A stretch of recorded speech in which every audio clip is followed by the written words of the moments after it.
قناة القصة، إعجابك وتعليقاتك تعني لنا الكثير.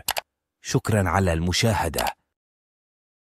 ألقى الجنرال عبد الرحمن تشياني رئيس المجلس العسكري في النيجر خطابا اليوم بعد قرار المجموعة الاقتصادية لدول غرب إفريقيا إيكواس التدخل العسكري في البلاد.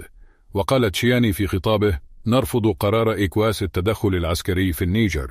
نحن دولة ذات سيادة وسندافع عن سيادتنا بكل الوسائل المتاحة لنا. ندعو إيكواس إلى سحب قرارها والالتزام بالحوار. وأضاف تشياني: نثق في شعبنا وسنعمل على ضمان أمنه واستقراره. سنستمر في تنفيذ خطتنا الانتقالية التي تهدف إلى العودة إلى الديمقراطية في أقرب وقت ممكن. وتابع تشياني: ندعو المجتمع الدولي إلى دعمنا في هذه المرحلة الصعبة. نحتاج إلى مساعدتكم في الحفاظ على السلام والاستقرار في النيجر. وأختتم تشياني خطابه بالقول: نحن ملتزمون بتحقيق مستقبل أفضل للشعب النيجري. سنعمل على بناء دولة ديمقراطية حديثة ومزدهرة.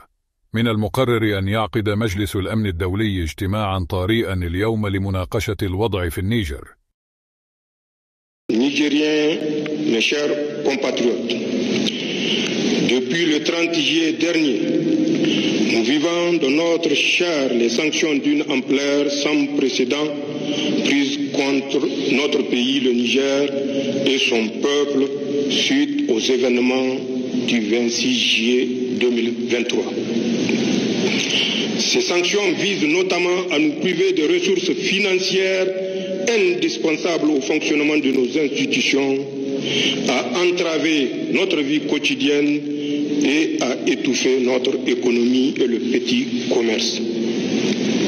En outre, ces sanctions vont jusqu'à priver délibérément nos laborieuses populations de tout approvisionnement en produits alimentaires et pharmaceutiques. Finalement, comme s'il y avait un plan visant le démantèlement de notre pays, la CEDEAO s'apprête à agresser le Niger en mettant sur pied une armée d'occupation en complicité avec une puissance qui est étrangère à notre espace communautaire et à notre continent. Ces sanctions sont illégales parce que contraires au principe d'intégration, de solidarité et de libre circulation dans une communauté telle que la CEDEAO. Ce caractère illégal est du reste attesté par la jurisprudence en la matière. Ces sanctions sont surtout inhumaines. Comment comprendre en effet qu'on laisse pourrir aux frontières des produits alimentaires et pharmaceutiques de première nécessité destinés à des populations dans le besoin? Comment comprendre que l'on impose à des populations des sanctions qui vont jusqu'à les priver de courant électrique en laissant les malades mourir dans les hôpitaux?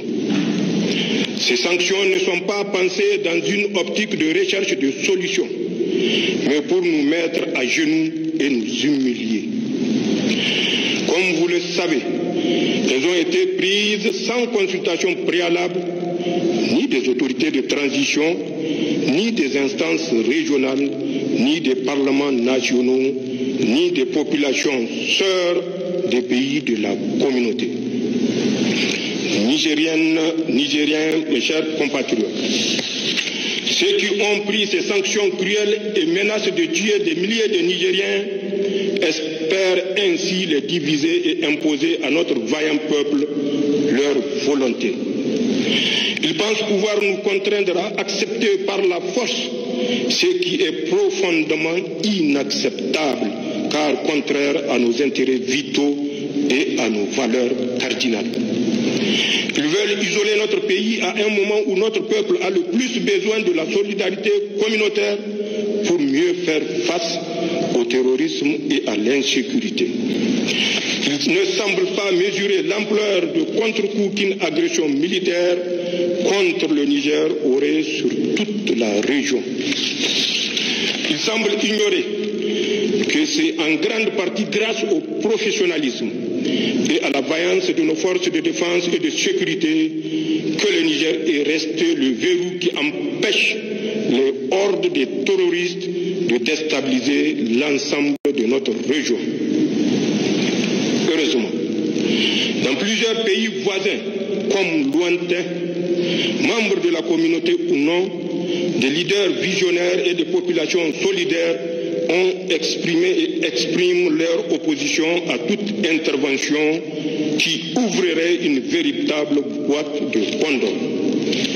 Nigériennes, Nigériens, mes chers compatriotes, il est paradoxal que les réactions excessives entretenues par certains acteurs externes qui tentent d'imposer les médias une image caricaturale du Conseil national pour la sauvegarde de la patrie et de son action soient autant en déphasage par rapport aux aspirations du peuple nigérien. La réaction populaire observée dans tout le pays démontre pourtant à suffisance que l'action des forces de défense et de sécurité regroupées au sein du Conseil national pour la sauvegarde de la patrie répond clairement à l'exaspération de l'écrasante majorité du peuple nigérien qui se sent délivré. Nigériennes, Nigériens, mes chers compatriotes, je affirme ici que notre ambition n'est pas de confisquer le pouvoir. Je réaffirme aussi notre disponibilité à tout dialogue pour autant qu'il tienne compte des orientations voulues par le peuple nigérien, fier et résilient.